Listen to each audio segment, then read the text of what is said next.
ሰላም አለይኩም ወራህመቱላሂ ወበረካቱ። የባቡል ኸይር ቤተሰቦች አዲስ ነገር ዛሬ ይዤላችሁ መጥቻለሁ።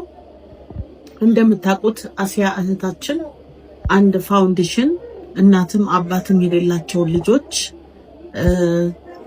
ምታሳድግበት ምትንከባከብበት አንድ ፋውንዴሽን ከፍታለች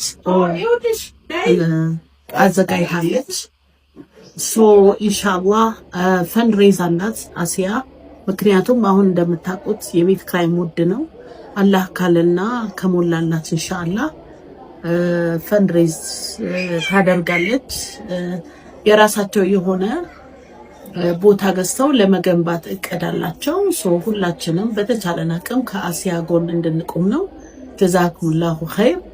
በጣም ነው ማመሰግነው። እንግዲህ የባቡል ኸይር ቤተሰቦች ይህን ፕሮግራም የምትከታተሉ ይህን ቪዲዮ የምታዩ እንደምታዩት በጣም ጥሩ እንክብካቤ ነው የሚደረግላቸው ለልጆቹ እና ኢንሻአላህ ስኬታማ ፈንድሬዝ እንዲሆን ከጎኗ እንድትቆሙ።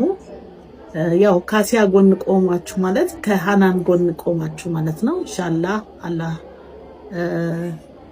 ለሰራሹ ስራ ላደረግሽው ነገር በሙሉ ጀዛኩሙላሁ ኸይር። አላህ ጀዛሽን ይክፈለው። አሲዬ እናመሰግናለን። ሰላም አለይኩም ወራህመቱላሂ ወበረካቱ።